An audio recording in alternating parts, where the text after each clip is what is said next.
slap. The sharp crack of skin against skin rattled the humid Miami night air like a gunshot. Passengers on the jet bridge froze mid-step, eyes widening. Samantha, Sam, Brooks's hand, trembled where it had struck Nora Whitaker's arm, and for a heartbeat, everything stood still. Sam's pulse hammered in her temples. She had been the pride of Miami International's first-class crew for 7 years. Cornell hospitality grad, top performer, someone who could manage any high-maintenance passenger without breaking a sweat. But tonight, at Gate 22, she'd snapped. Tall, silver-streaked hair in an elegant chignon, wrapped in a cashmere shawl, said nothing. Her emerald eyes glittered with calm authority. Passengers clustered on the bridge exchanged uneasy glances, whispers rippling through the tight space. "Ma'am, please step aside," Sam blurted, voice cracking. Every second of delay threatened a cascade of angry emails, scheduling headaches, and one-star reviews. Boarding had been open for 5 minutes. The cabin purred with impatient anticipation. Nora tilted her head, a faint, knowing smile curving her lips. Sam's stomach twisted. From the moment Nora had walked out of the Delta Sky Club lounge after celebrating a $15 million 0 cents deposit on a new London hotel launch, she'd radiated a power Sam couldn't gauge. "First class is this way," Sam insisted, pointing toward the cabin entrance. Her professional composure fought to resurface. She'd trained for emergencies, handled irate executives and spoiled celebrities. But none of them had been Nora Whitaker. In a flicker of desperation, half frustration, half fear, Sam's fingers snapped out in a reflexive slap. The echo of that strike cut through the murmurs like a blade. She immediately regretted it. Nora's hand rose slowly to steady herself, her motion graceful, yet unyielding. Then came the soft glow, a tiny pulse of light from a sleek bracelet on her wrist. Sam glimpsed it, heart clenching. Just seconds ago, she had no idea who Nora really was. Now, every eye on the bridge was locked on them, but something larger rippled beneath the surface, the hint of an invisible power at Nora's command. Sam swallowed hard. In the next breath, she'd learn just how deep that power ran, and how quickly her own world could unravel. To be continued. Sam closed her eyes for a split second as the low hum of jet engines drifted through the open cabin door. Behind that slap, behind the stunned faces on the jet bridge, lay 7 years of polished routines, countless protocol checklists, and the unshakable pride of a Cornell hospitality graduate. At 22, fresh out of Ithaca, she'd landed her dream position as a junior flight attendant. Straight to Miami International, the busiest gateway in Florida. She remembered stepping off her first overnight flight, uniform crisp and new, heart soaring as she signed her name on the crew roster. She had a scholarship, a spotless academic record, and advisors gushing that she'd be the next big name in luxury travel. Over the years, Sam had built her reputation on precision. She knew the weight of a first-class ticket, the quiet dignity expected, the discretion demanded by heads of state, rock stars, and Fortune 500 CEOs. She could arrange a last-minute champagne toast, guide a tearful toddler back to his seat, and calm a nervous passenger mid-turbulence, all without breaking her serene smile. Her apartment in Coral Gables reflected that exacting obsession. Every cushion lined up perfectly, every book on leadership and customer service stacked in alphabetical order on mahogany shelves. She had a small framed photo on her dresser. Sam at graduation, cap tilted proudly, diploma in hand, a reminder of who she was. The one passengers could depend on when the cabin lights dimmed and the doors closed. But a single misread glance could unravel it all. Tonight, a reflexive slap on a woman who hadn't even reacted seemed inconceivable. Sam's mind traced back to her first major commendation, Most professional crew member after flawlessly handling a medical emergency at 38,000 feet. That moment had cemented her belief in absolute control. She breathed deeply, inhaling the faint scent of jet fuel and cabin disinfectant. The past 7 years hadn't prepared her for power, true hidden power, that could override her every rule. If Nora Whitaker was more than just a wealthy traveler, if she was the seed investor, the silent architect of the airline itself, then Sam was swimming in uncharted waters. As the cabin doors slid shut behind her, Sam straightened her shoulders, adjusting the gold wings on her lapel. Protocol demanded professionalism, but her heart still pounded. Could she really navigate a situation where the passenger held every key to her career? The intercom clicked. Captain Miller's voice crackled. "Brooks, meet me in the cockpit. Now." Sam exhaled, steeling herself. The real flight had just begun. Sam stepped into the first-class cabin, forcing a polite smile she didn't feel. Plush leather seats glowed under soft overhead lights, and the faint murmur of displaced passengers drifted through the aisle. She swallowed. 5 minutes had passed since the slap. 5 minutes in which every eye, from the banker in 2A to the retired couple in 1C, had landed on her like daggers. "Welcome aboard, ma'am," she said to Nora Whitaker, gesturing towards seat 3D. Her voice was steady, but inside she battled a swirl of embarrassment and apprehension. She'd introduced herself countless times. "I'm your senior flight attendant, Samantha Brooks," and watched VIPs relax the moment she promised seamless service. But tonight, her usual command of the cabin felt hollow.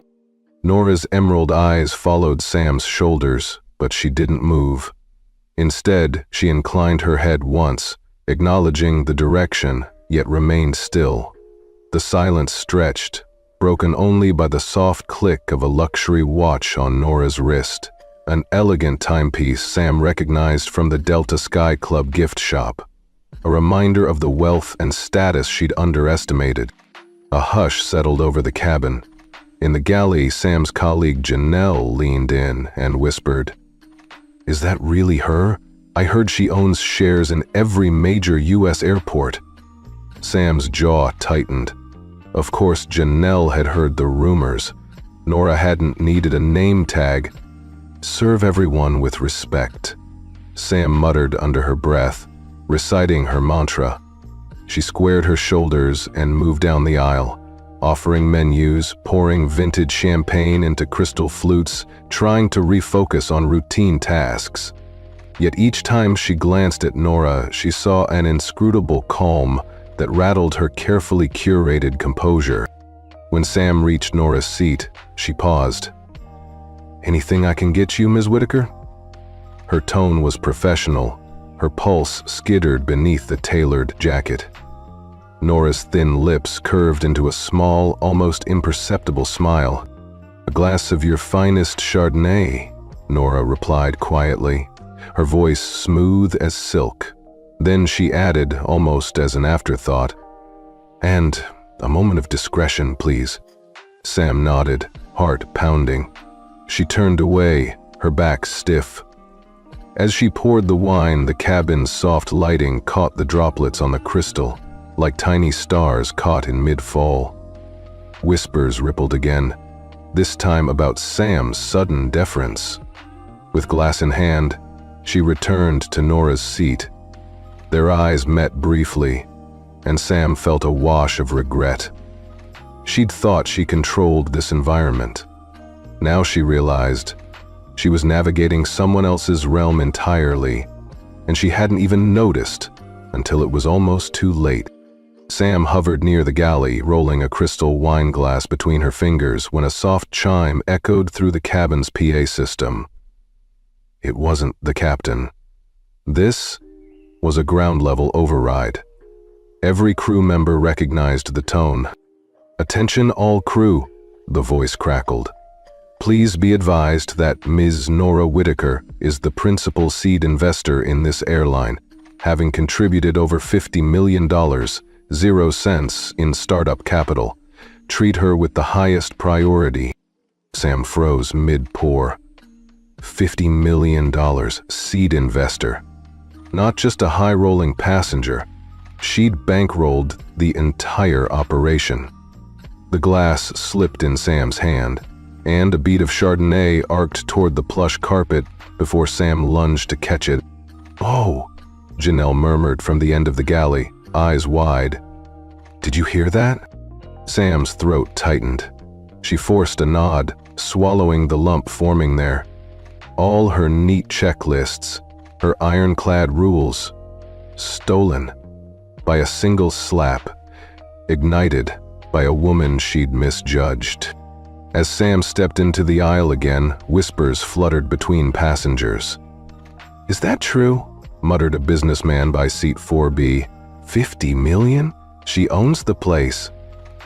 Sam's fingers fluttered over her service tablet, unwilling to tap through another request. Her mind raced back to graduation honors and perfect performance reviews. Everything she'd built on control, precision, and rule enforcement. Now, control felt like an illusion.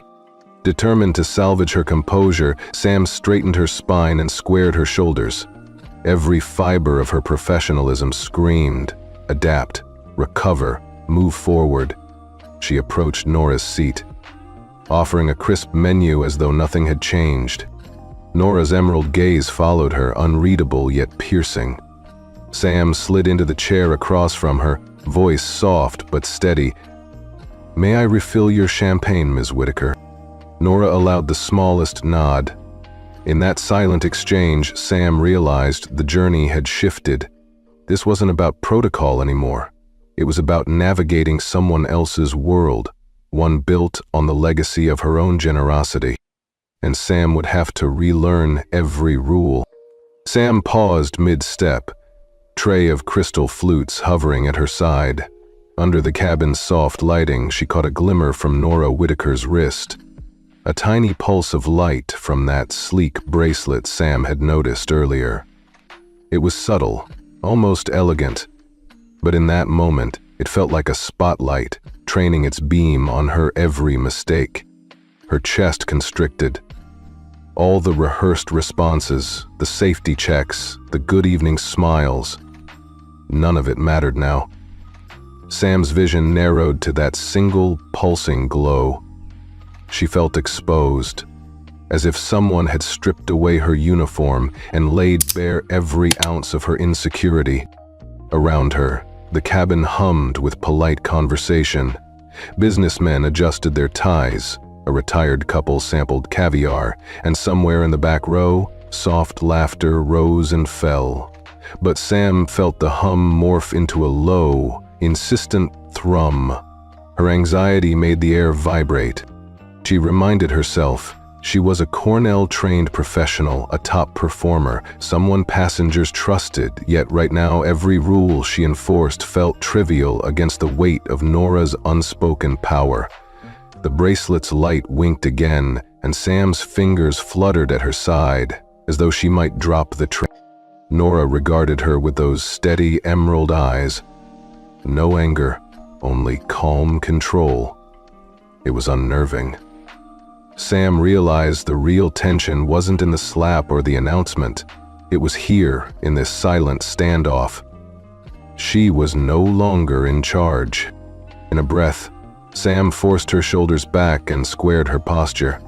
She had uniforms to polish, service to deliver, protocols to follow. But each step toward Nora's seat felt like moving through quicksand, every inch heavier than the last. The tray wobbled.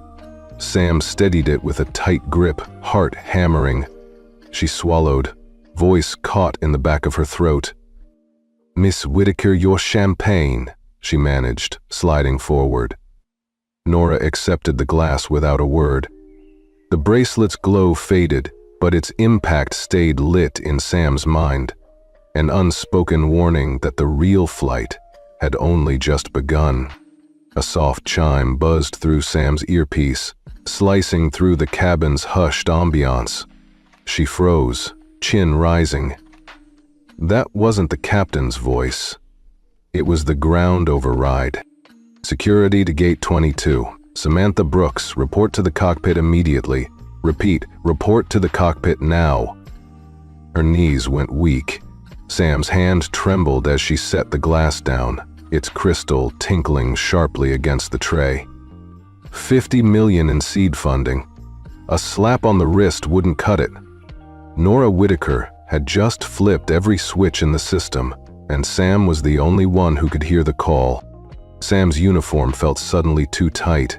The plush seats, polished panels, and hushed luxury bore down on her like an interrogation chamber. Passengers glanced up, confused by the unexpected announcement. Some stared at Sam. Others glanced toward the cockpit door, anticipation flaring in their eyes. She inhaled, forcing her shoulders back. 7 years of flawless service had never prepared her for this. The mantra ran through her mind. Professionalism, discretion, control. But tonight those words tasted hollow. Stepping into the aisle, Sam could feel every eye tracking her. The businessman in 2A raised an eyebrow.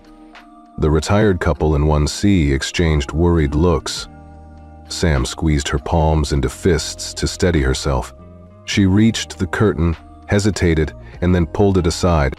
In the narrow walkway, the flight crew parted like the Red Sea. Captain Miller's face was stony. Behind him, Richard Hayes and 2 uniformed security officers waited, arms folded. Nora sat in the jump seat, her bracelets light now dormant, but her expression calm as a sea at dawn. Sam approached, voice strangled. "Captain..." "Sir?" Captain Miller's lips tightened. "Brooks," he said. "The override came from Ms. Whitaker. She's requested you up here. Now." The finality in his tone left no room for protocol. Sam closed her eyes, heart drumming. She braced herself for the reckoning that awaited in the cockpit, where a single button press had redirected her fate. The cockpit door clicked shut behind Sam, and the roar of the cabin receded into a distant hum. She leaned against the bulkhead, eyes closed, letting her uniform collar bite into her neck. Somewhere above the clouds, she was supposed to be in control. Safe, routine, scripted. Instead, she felt unmoored.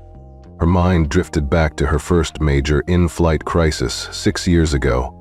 A toddler choked on a grape. Parents panicked.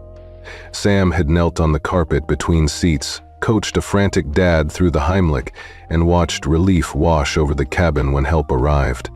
The chief purser had praised her composure. "You saved that child's life," he'd said.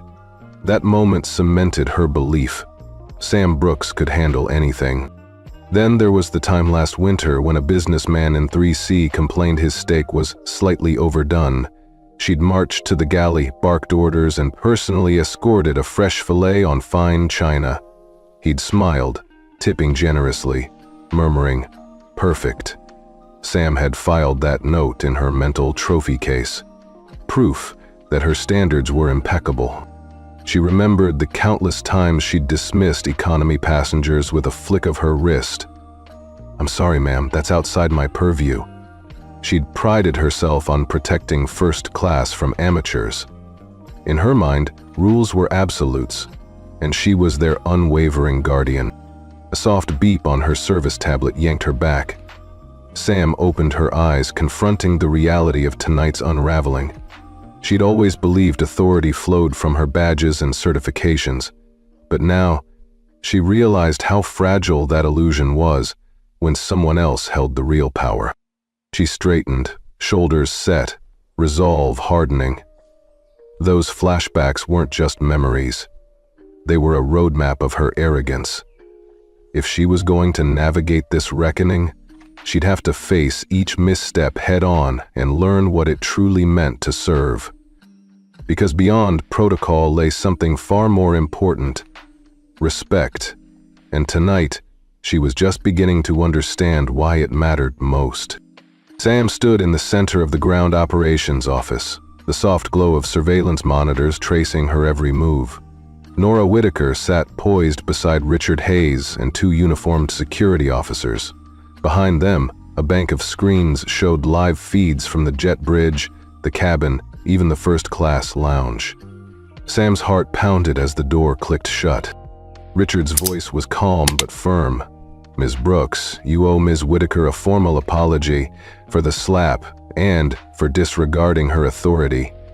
He nodded toward Nora. Sam swallowed, stepping forward. Her uniform felt heavy, each starched crease a reminder of her failure. She inhaled, the scent of electronics and recycled air filling her lungs. "Ms. Whitaker," she began, voice trembling, "I am deeply sorry for striking you. I made a terrible mistake, and I humiliated you in front of our passengers and crew. There is no excuse for my actions." Nora's emerald gaze never wavered. The monitors flickered between Sam's apology and the replay of the slap echoing through the jet bridge. The hush on the jet bridge now resonated here, silent judgment in every pixel. A hush fell over Sam as her words registered. The surveillance techs exchanged looks. The event logs already flagged an incident. Captain Miller's image appeared on one screen, nodding in solemn agreement. Nora lifted a hand, her gesture simple but commanding. "Thank you for acknowledging your wrongdoing, Ms. Brooks. I accept your apology." Sam's shoulders sagged with relief and shame.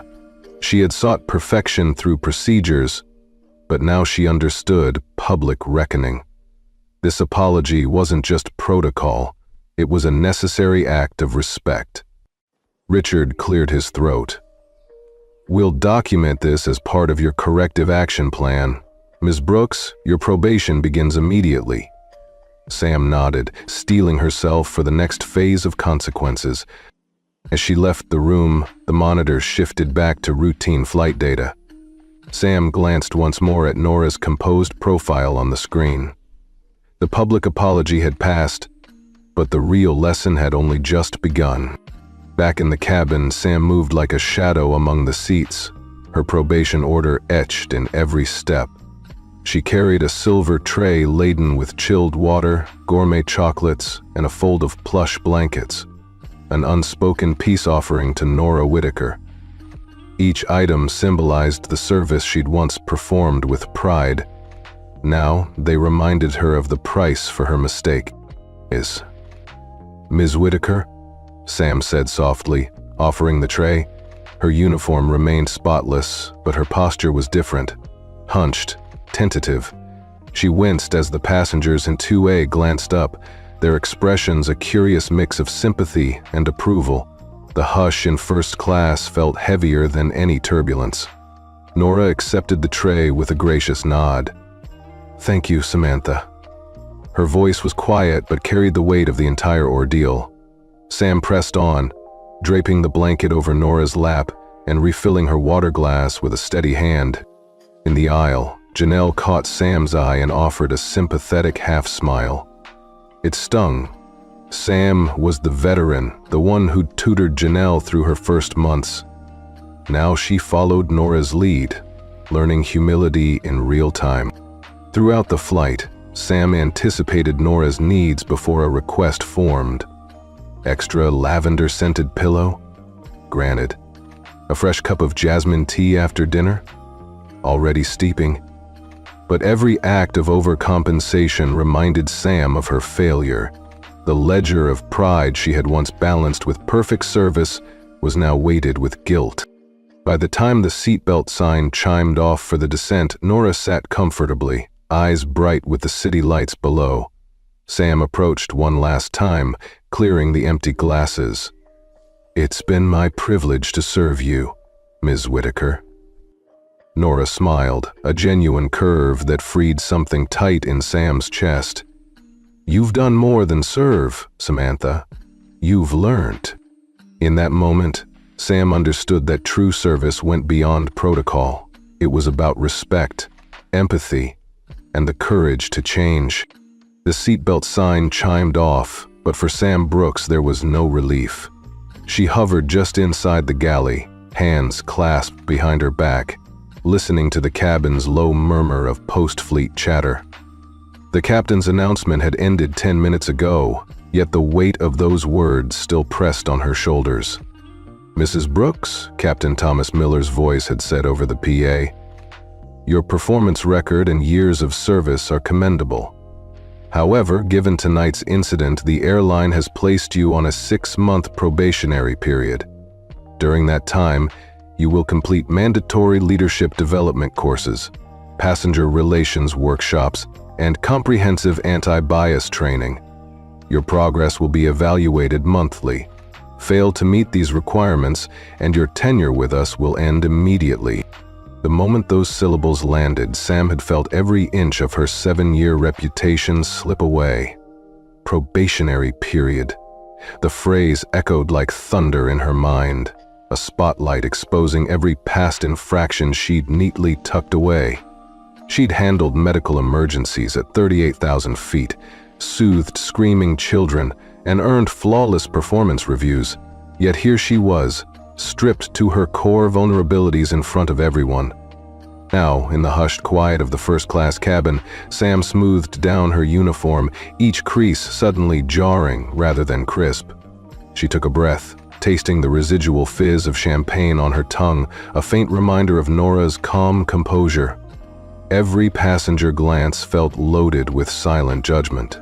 The banker who'd watched her apology on his personal screen. The couple who'd turned to stare when the override announcement echoed. The crew members who'd witnessed her escorted to the cockpit. A soft cough brought Sam back to the present. Janelle stood at the galley entrance, eyes full of sympathy. Sam offered a small, grateful nod. She didn't need words. Both knew this was her lowest moment.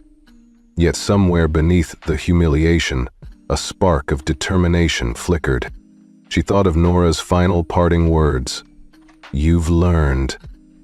That gentle affirmation had been more powerful than any reprimand. It reminded Sam that the real mission of service was not perfection, but empathy and growth. Sam squared her shoulders and stepped into the aisle. She paused at seat ton A, where a half-drunk glass of water sat undisturbed. With deliberate care, she picked it up, carrying it to the refreshment cart, feeling the familiar weight of responsibility shift into purpose. Each task, from refilling water to folding blankets, was now an opportunity to rebuild trust, not just with passengers, but with herself. Later, as the cabin lights dimmed for landing preparations, Sam lingered by the window, watching the runway lights blur beneath the plane's descent. The humid Miami breeze would soon give way to London's cool night air, and with it, a chance to start anew. She pulled out her flight attendant manual and flipped to the section on professional development. Under leadership and bias awareness, she found blank lines for notes. Sam uncapped her pen and began to write. Empathy first. Remember every passenger's humanity. Listen actively. Ask before assuming. Own my mistakes. Acknowledge and learn. Commit to growth. Complete all training modules. As the wheels touched down with a gentle thud, Sam felt her heart steady. It wasn't just the end of a flight. It was the beginning of a journey she couldn't afford to fail. Behind her, the hum of applause as passengers disembarked reminded her that respect, once lost, could be earned again. One act of genuine service at a time. The cabin lights were low, and only the soft glow of the service aisle illuminated Sam as she paused beside Nora Whitaker's seat. London's runway lights shimmered through the oval windows, casting shifting patterns across the plush leather upholstery. Sam watched, heart quietly pounding, as Nora leaned forward to speak with a junior flight attendant struggling to balance a full tray of hors d'oeuvres. "Jean, please take your time," Nora said, voice gentle. "No rush. Your work is important." She offered Jean a warm smile, that dissolved the new attendant's flustered expression into calm confidence. Sam felt a tug at her chest. This was the woman she'd slapped just hours ago, a woman whose financial support had made the entire airline possible, and yet here she was, radiating kindness rather than cold command. Sam realized she'd spent 7 years policing first class like a stern gatekeeper, never once thinking about compassion as part of service. She moved quietly to a seat several rows back and sank in, folding her hands in her lap. The cabin hummed with hushed conversations, a retired couple discussing their cruise plans, a tech CEO reviewing data on his tablet, a mother soothing her young child. Sam's gaze drifted to her own reflection in the window, the lines of stress around her eyes stark against the cabin's soft lighting. Nora's next interaction was with a group of economy passengers allowed to pass through first class to access the lavatory. A young woman in the aisle hesitated, embarrassed to duck under the curtain. Without missing a beat, Nora rose and gently guided her through, offering a reassuring nod. "After you, please," she said, her tone calm and respectful. Sam's breath caught. She'd once prided herself on enforcing the barrier between classes, never allowing economy travelers to intrude on first class, no matter the reason. Yet here was Nora, inviting empathy instead of erecting walls. Over the next half hour, Sam observed more. Nora offering extra pillows to an elderly passenger in 2C, quietly thanking the purser for his efficiency, and even bending to help a flight attendant adjust a tray table for a wheelchair user. Each act was simple, almost unremarkable on its own, but together, they painted a portrait of service rooted in humanity rather than hierarchy. Sam closed her eyes for a moment, letting the lessons wash over her. She realized that respect wasn't a rigid protocol. It was an attitude, carried in every word and gesture. It was the difference between commanding authority and modeling kindness. When the seatbelt sign chimed on for final descent, Sam rose and approached Nora's seat one last time. In her hand, she carried the small notebook she'd started filling with commitments earlier. "Ms. Whitaker," she said quietly, voice steady but warm, "I wanted to thank you, not just for allowing me to learn, but for showing me what true service really means." Nora looked up, her emerald eyes reflecting runway strobe lights. She closed the notebook gently and placed a slender hand over Sam's. "You've grown, Samantha. Remember that growth is a journey, not a destination." Sam nodded, emotion catching in her throat. As the plane began its final descent into London, she tucked the notebook into her breast pocket. Tonight had changed her more profoundly than any checklist or training session ever could. Her world had shifted, away from prideful perfection and toward genuine empathy.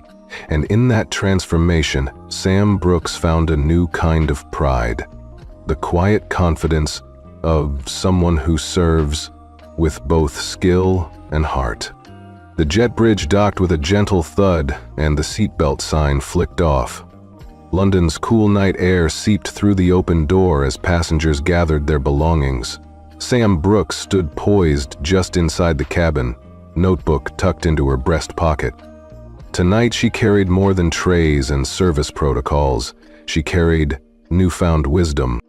Nora Whitaker rested her cane against the armrest, the cashmere shawl draped elegantly over her shoulders despite the chill. She looked up as Sam approached, offering a gracious nod that warmed Sam's heart more than any sleeve of cocoa could. "Mrs. Whitaker," Sam began softly, "it's been an honor to serve you on this flight." Nora's emerald eyes glimmered. "The honor was mine, Samantha." Passengers filed past, offering nods of respect and murmured thanks to Sam. A businessman in 1A clasped her hand. "Your service tonight was exceptional," he said, voice low. Sam managed a tight smile, the usual pride grounded now in humility. At the bottom of the jet bridge, Captain Miller and Richard Hayes waited. Their expressions were unreadable until Nora stepped forward. "Captain, Richard," Nora said, voice carrying over the murmurs of disembarking passengers, "I want to express my gratitude for Ms. Brooks' dedication tonight. Her willingness to learn and grow is commendable." Richard inclined his head. "Her probationary period has concluded. We've reviewed her notes and performance. She's passed with distinction." Captain Miller allowed a rare smile. "Welcome back to full status, Ms. Brooks." Sam's chest tightened. "Thank you, sir." "Thank you, Ms. Whitaker." Emotion flickered in her eyes. This wasn't the triumph she'd once imagined. It was something deeper. A validation that genuine service and empathy transcended even the strictest protocols. Nora offered her hand. "You once asked why I didn't demand your firing, because I believed you had more to give." Her grip was firm, laden with unspoken respect. Sam nodded, voice catching. "I won't squander this chance." As the last passenger stepped off, Sam and Nora began to walk down the bridge together. The London terminal glowed ahead, a maze of new opportunities. Sam's steps were steady. Each felt lighter than the last. She'd shed the weight of arrogance and embraced a service defined by compassion. Before she stepped into the terminal, Sam paused. "Ms. Whitaker, may I ask, what made you invest in this airline in the first place?" Nora's gaze softened, eyes reflecting distant memories. "Because I saw potential to connect people, to build trust, above the clouds, and I believed in the power of human kindness." Sam smiled, warmth blooming in her chest. "Then I'm honored to carry that forward." Nora returned the smile. "I have no doubt you will." They parted ways at the terminal door. Nora into a sleek black car waiting under the canopy. Sam back to her duties, forever changed. As Sam turned to rejoin her crew, she looked back once, catching a final glimpse of Nora's elegant silhouette. In that moment, Sam understood the true destination of her journey. Not the airport in London, but the heights of her own capacity to serve with both skill and heart. The end.